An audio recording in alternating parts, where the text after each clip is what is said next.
Okay. So, I had been wanting to really get into Gundam for several years. And last year, excuse me, last year was the year where I really put forth that effort. I watched several UC shows, I watched a lot of OVAs, I tried a couple AUs, but I really did not like G-Quux, and I just could not get through Gundam Wing. And after around September or so, not only did I stop watching Gundam, I just kind of stopped watching TV for a while, aside from Survivor and sports. And that wasn't an intentional thing, like let me take a TV sabbatical or fast from it or anything. It was just, I don't know, man. I just ain't doing it. And that continued for several months into 2026. But the thing that got me back into Gundam was I decided I was finally going to watch Gundam Seed, and I binged it in about a week and some change.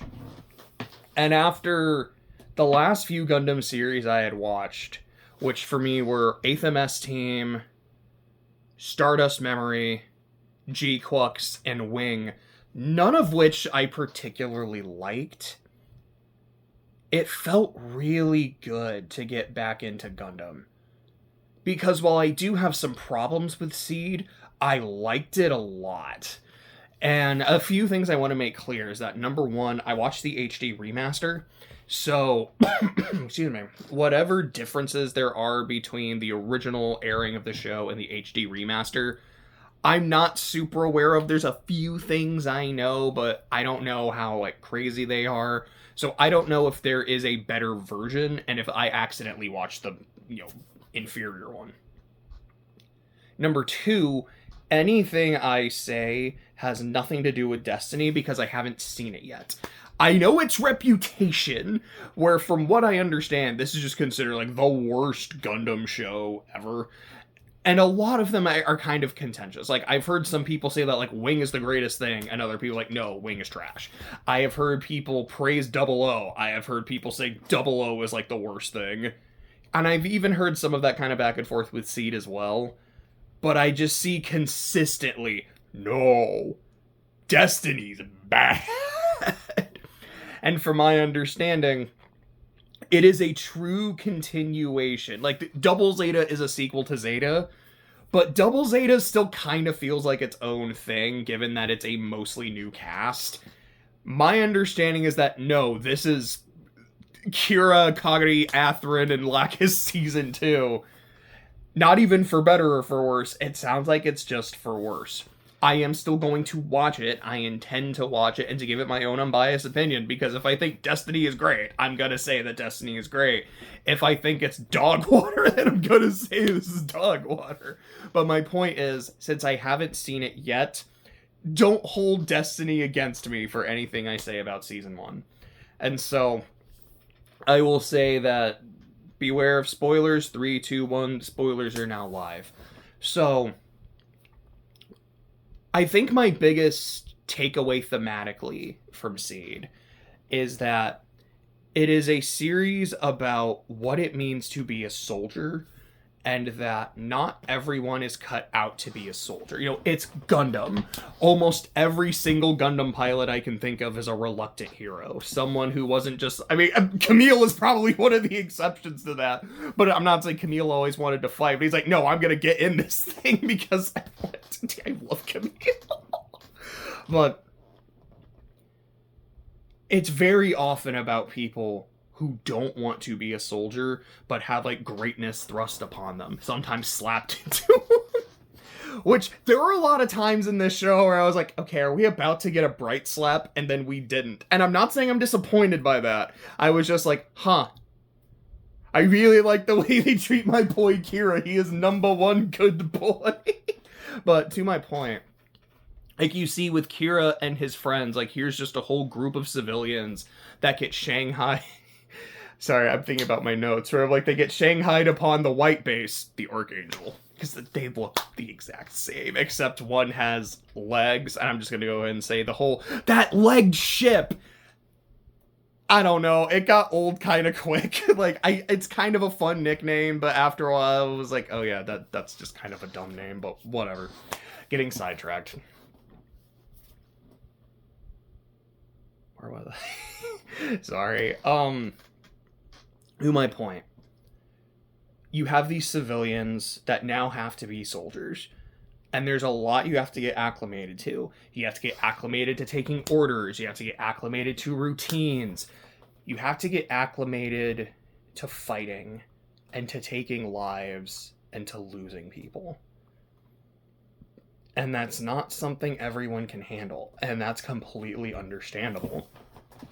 We see that in Kuzi, who's one of the team. He's with them for quite a while and then just says, like, I'm sorry. I can't do this anymore. And it's not like he just deserts. Like, there's a point where he has an out and he's like, look, I have to take it.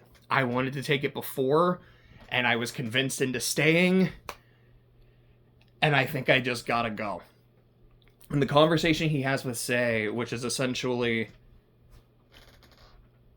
I'm gonna give you no flack, no judgment for the decision you're making.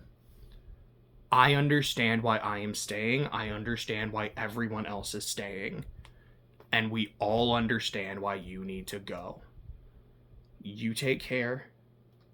You have a good rest of your life. And I'll see you when the war is done. And I really, really liked that.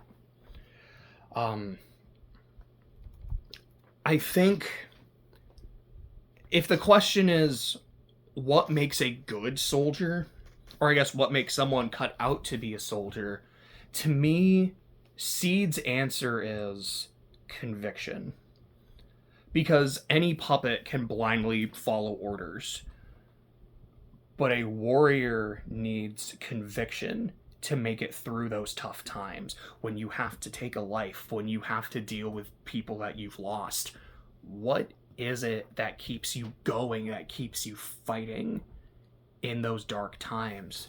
But also, in a sense, it's how far will you go for what you believe in? Like, how far does your conviction reach, I guess? But also, what lines will you not cross? Oh, excuse me.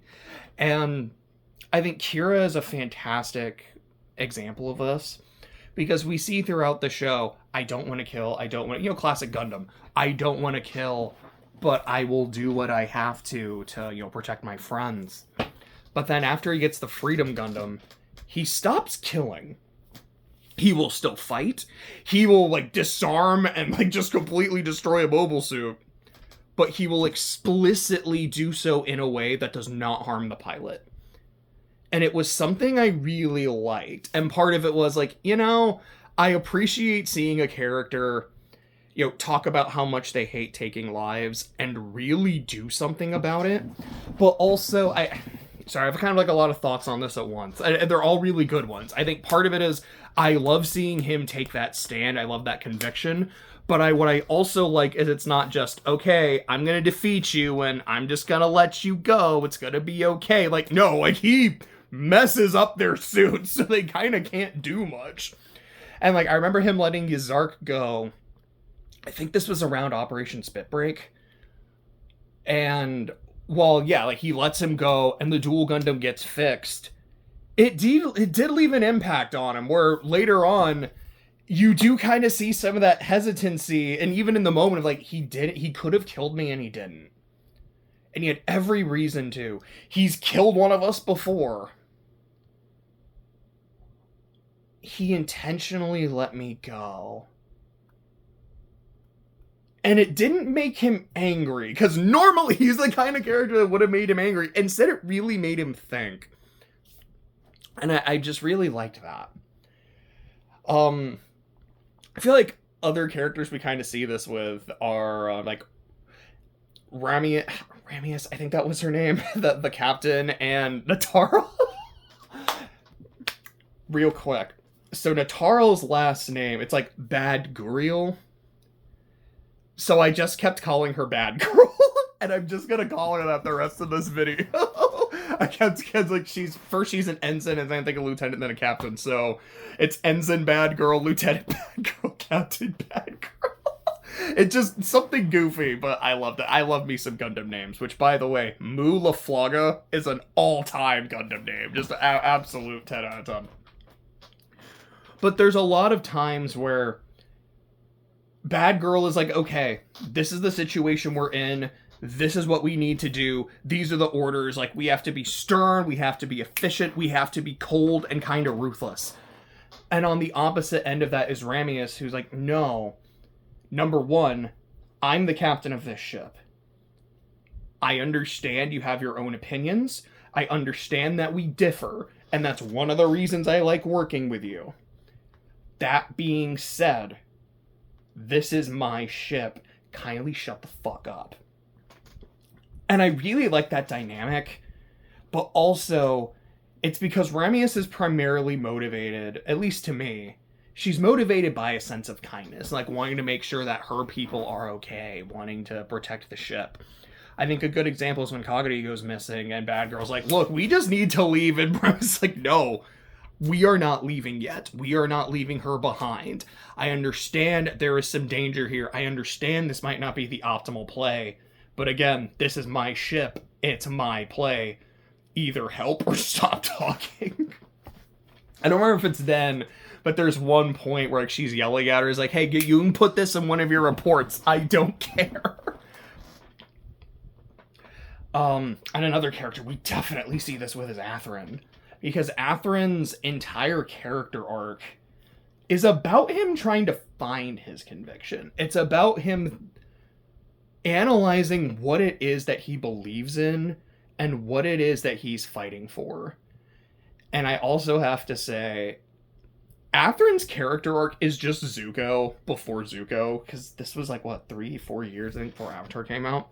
He's, you know, part of a warmongering nation, although, okay, I don't think it sounds super fair to call Zaft that, or the plants that, because they got nuked and are fighting in retaliation. But his dad is an important political figure. They have a strained relationship. He is a main rival to the main character. He seemingly kills the main character and ends up getting a big promotion out of it. But later confronts his father because of his morals, decides to join the main characters, and is probably the best character in the show. And also he wears red. That's not a very strong one, but it's there. But no, I definitely see some Athrun and Zuko. And I think that's kind of neat. But likewise, when we're talking about conviction, we also see a lot of conviction in our antagonists, and Patrick, Azrael, and Rao, because none of them will let anything stand in their way. Sorry, it's just, I get to use a word in this that I don't get to use very often, but looking at my notes, like, yeah, they will let nothing stand in the way of their goals of genocide and omnicide. Not a word I get to use very often, but holy shit. We see Patrick's conviction when he shoots his own son and orders to use the gamma cannon multiple times. Like, hey, we are going to destroy what is left of the Naturals. Azrael considers anyone that isn't himself fully disposable. We see that in the way he treats those 3 pilots. We see that in the way he treats Nataral. It is consistent. And Rao just has no scruples about doing anything because he is literally trying to kill everyone.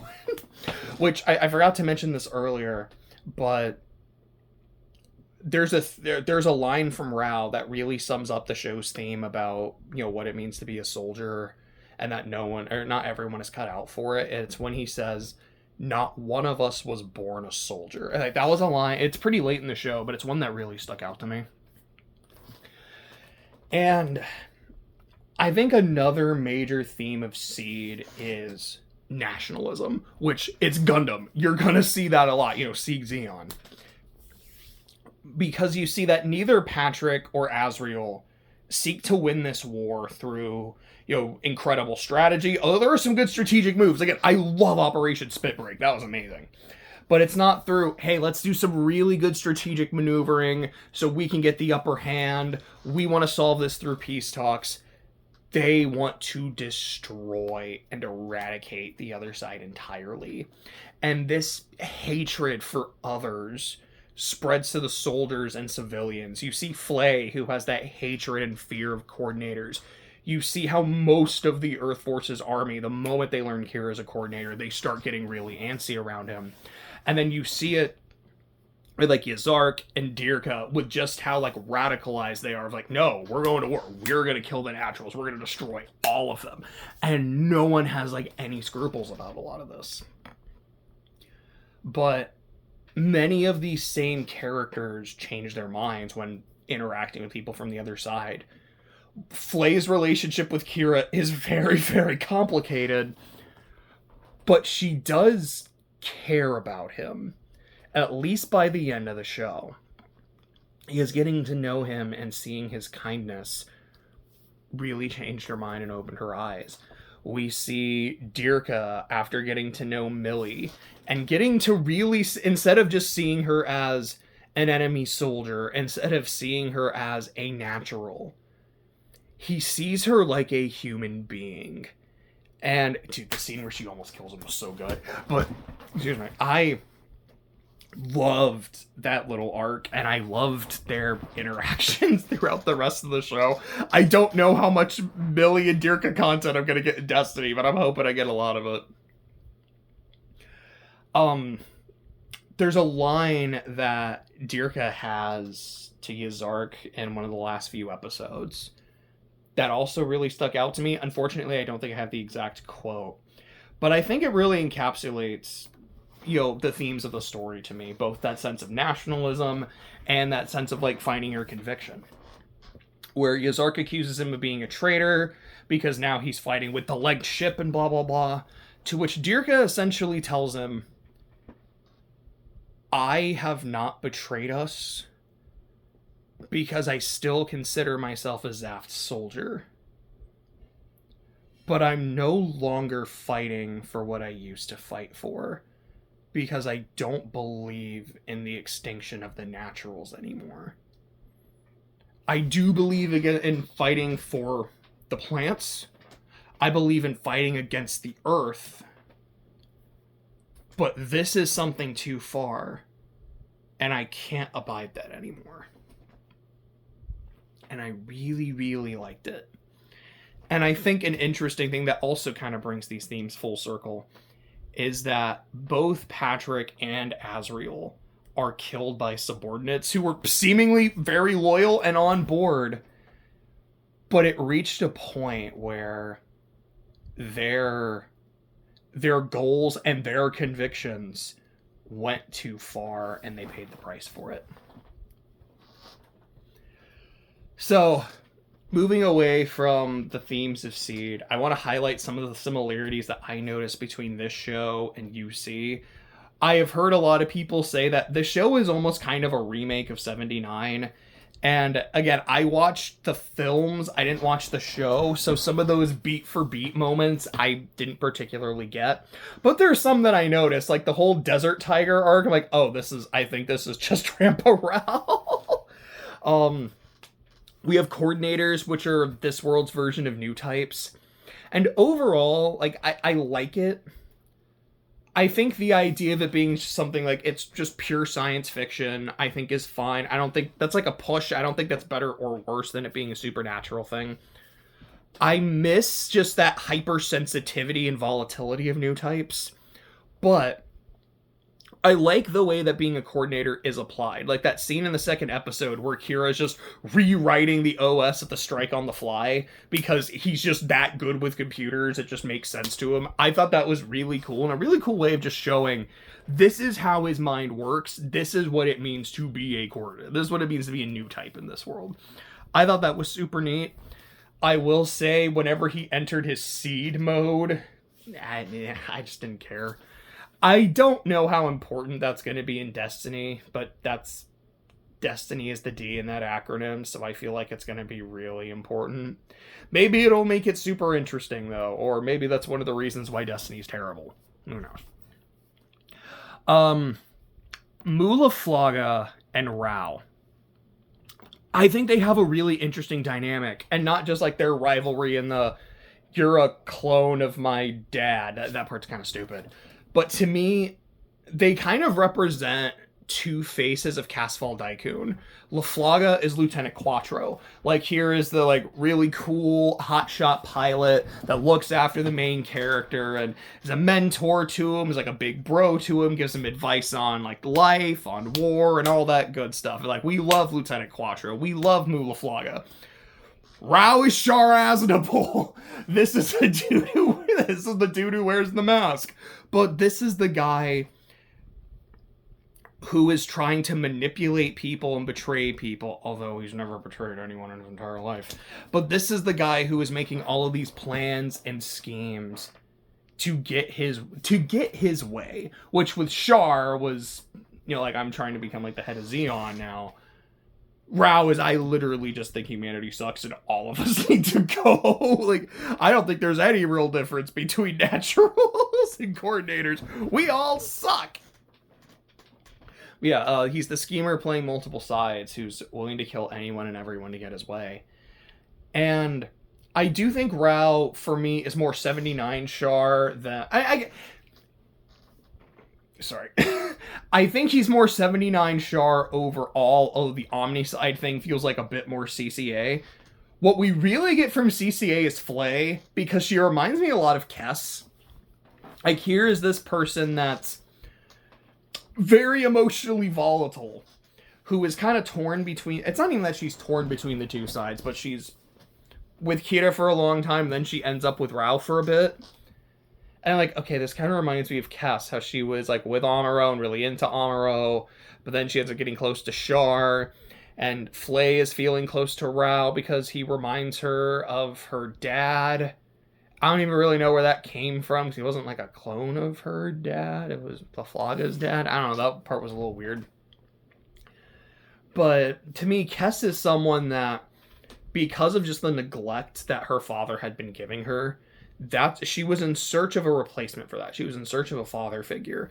And she was trying to get that in Amuro, and it just kind of didn't work out. So then she went to Char, who was like, ooh, cool, free new type. And just kind of did whatever he could to make her feel comfortable so he could have another tool that he could use. And yeah, that felt very similar to what was going on with her and Rao. Oh, sorry, this one was kind of a joke. Or like, another UC connection is, yeah, the main rival pilot's a Red Mobile suit, because Athrun does. But that's my segue where I can talk about Athrun, because I think he is my favorite character in the show. Athrun is my favorite because he's consistently interesting. As I had said, I think Flay is really interesting, but then stops really doing much about 3/8 of the way in. Kagari is someone who's missing for a really large chunk of the show, and so is Lacus, but I like both of them. And to me, I really like Kira, but after he gets the freedom, I didn't feel like I got a lot from him in terms of his character. The real closest is when they go to the... I almost said new type. But when they go to the coordinator facility and he learns that he's not actually his parents' kid, which he had kind of already learned already. And like, I don't know, like they were kind of trying to do something there, just wasn't super hitting for me. But I feel like from that point onwards, for me, Kira was just... He did a lot in the mobile suit, but I don't feel like I was getting a whole lot from him. But I'd gotten a lot of him from the show already. Athrun just kept giving me content. You got the hesitancy to fight Kira at the start of the show and wanting to sway his friend over to his side. You see him growing more frustrated in that inability to sway Kira over to his side. Then after losing Nicole, he's like, it's on site. I'm going to kill Kira the next time I see him. They have this amazing duel where he seemingly does kill him, at least in his own mind. Like, you know, for a second, Kira's not dead. And then you get that scene with Kagari where he just starts crying over his guilt and regret that I killed my best friend. And I know why I did it, and I know why I needed to do it. But I have to live with the fact that I did it. there's that friendship he has with Kagami, and kind of reevaluating how he is seeing the war and how he sees naturals, kind of similar to Dirka and Millie. You've got that conversation he has with Lacus in the theater, where she asks him, like, what are your convictions? What are you fighting for? What do you believe in? Which is one of my favorite scenes in the show. Him standing up to his father and then getting shot. Then he allies with Kira, but he also hasn't quite left Zaf, sort of similar to Dirka again. And ultimately choosing to sacrifice himself to stop the Gamma Cannon until Kagami convinces him that it's better for him to live. Which, speaking of Kagami, this is my homegirl. So, my understanding, this is one of the only differences I'm aware of, is that the HD remaster made her dialogue a bit more aggressive, but to me, the kindness at the core of her character is something that still shines through. She's not always nice, but she's consistently kind and wants to make sure that people are safe and that they're okay and that no one has to needlessly die. Another one of my favorite scenes in the show, there's a good amount of those, is like they're on the deck of the ship. Maybe they weren't on the deck yet, but I think they were. And then she just hugs Kira and is like, hey, you're okay. You're gonna be okay. And there's nothing romantic about it. There's nothing sexual about it. And thank God, given the later reveals. It's just a really sweet and sincere moment. And I loved that. And, excuse me, and I was saying, like, I love the line that she gives to Athrun, telling him not to sacrifice herself, where she says to him, like, it is a battle to continue living. And it definitely made me think of Hamilton. You know, dying is easy, young man. Living is harder. And the other character I need to talk about is Lacus. So I figured she was going to be our Lala, and that, you know, my boys were going to be fighting over her. She'd die. It would end any hope of reconciliation, and they'd have to want to kill each other forever. Which might happen in in Destiny, I don't know, but it didn't happen in Season 1, and I was pretty happy about that. I like that she is an idol princess. I just think that's kind of a fun gimmick. But what I really like about her character is she has this persona of someone who's just really naive, just the most sweet, innocent, delicate little flower. But she's a lot more aware than she lets on. And I don't remember exactly what she said, but there was a moment pretty early on where Rao was going to do something sneaky, and she immediately just calls him out on it publicly so that he can't. And it was the first moment where she kind of lets on, like, no. I am very aware of the things that happen and the people around me. I just know when to play my cards, and I tend to keep them close to the vest. Like, I love characters like this. Oh yeah, and I also know that as at some point in Destiny she gets a pink Zaku. I really like that pink Zaku. I don't have any Gunpla model kits because I have cerebral palsy. I'm really, really bad in my fine motor skills. It's something that's not super for me. The pink Zaku would be kind of fun because I love the Zaku. It's like one of my favorite suits. Oh yeah, I don't think I really said anything about the suits. I don't have it in my notes. So just off the dome, I love the Buster Gundam. I just think this thing looks sick as hell. I think the Strike and the Freedom look cool. I think the Justice looks cool. I love the Aegis. It's weird, like, little crab spider thing that it does. I think it looks really dope. The Duel, I think, is okay. The Blitz, I think, is actually pretty cool. The 3 later, I don't even remember what they're called. I think they look alright. I like the Providence a lot. I think the Providence is pretty sick. And then near the end of the show, I was like, okay, I'm seeing Zaku's. I'm happy. No blue Zaku's, but I'll take the pink one in the next suit. So just kind of trying to rapid fire near the end of just, here are some things in the show that I did not care for. I said seed mode, like Kira having this super mode that also Athrun and Kagami have was just like, okay. He also apparently didn't have a mother, so he's like a reverse Jesus. And I don't know, that might be interesting, but we'll see. So I made this joke earlier that every episode is a recap episode, because there is a lot of reused footage. throughout Seed, where characters will talk about things that have happened and things that have impacted them, and they will show those flashbacks. And I like that, and I should like that, because if something left an impact on someone, I want to see that. Like, if someone's talking about something and thinking about it, I can see, like, yeah, that makes a lot of sense. But there's points where I'm like, dude, I have watched this same scene like 8 times now.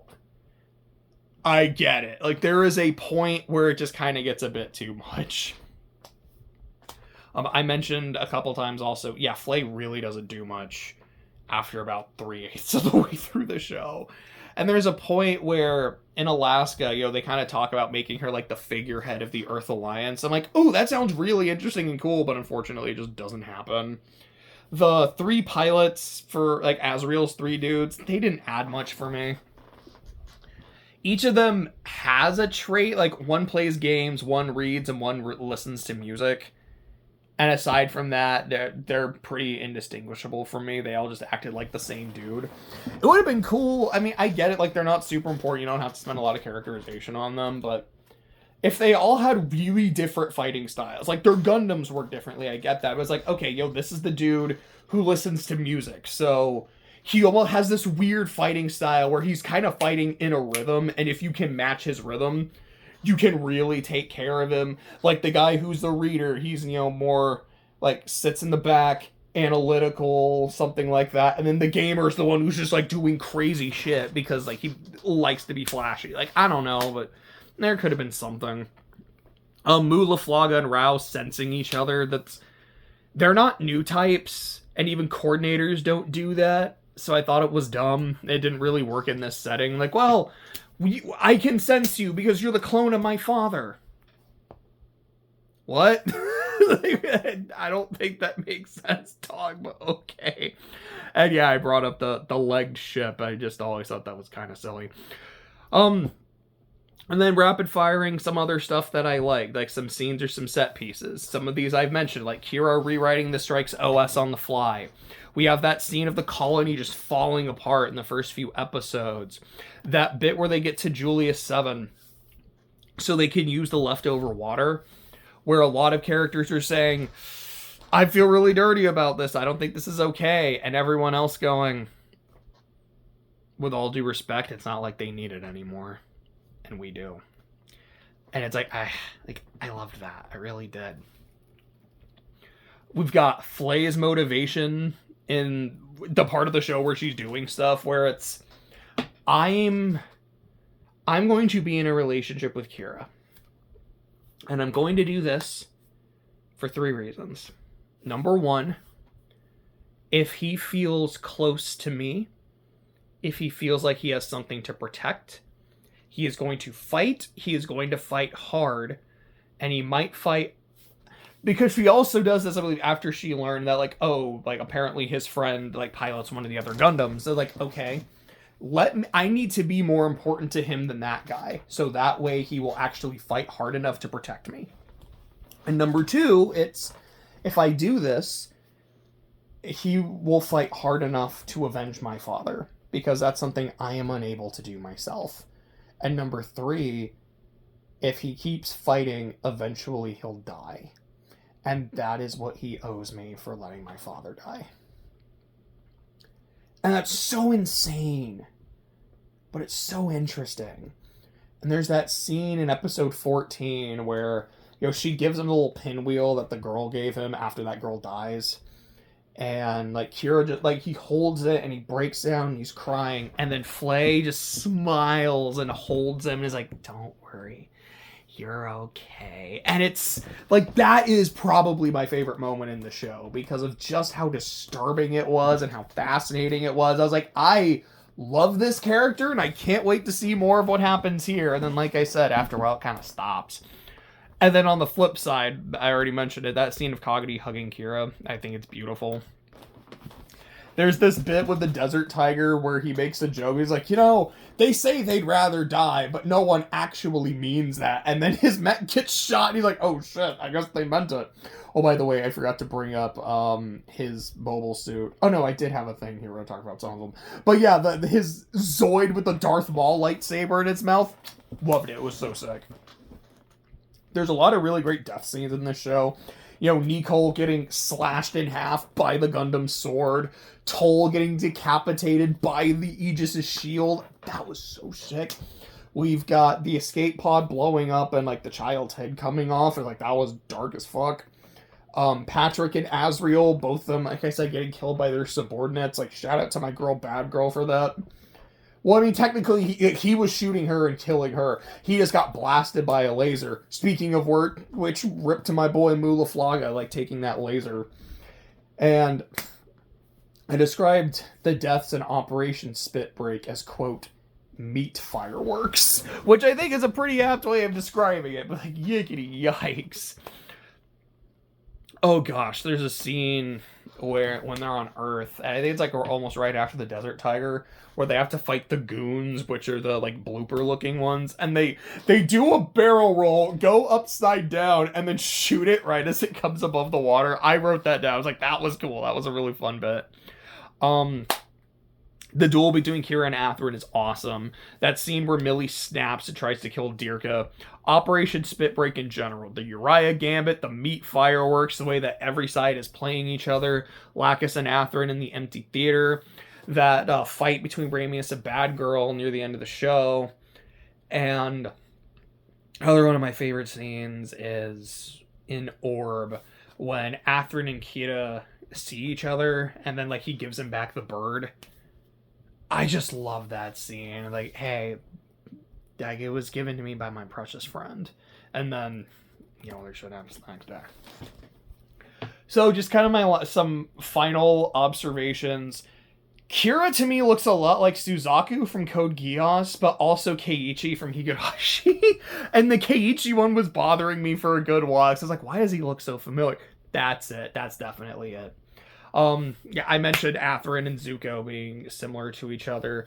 Azriel's suit is so clean. Like, I was talking to Jose about it. I was like, dude, he has such a nice suit. He's like, yeah, he also has a really punchable face. Both of those things are true.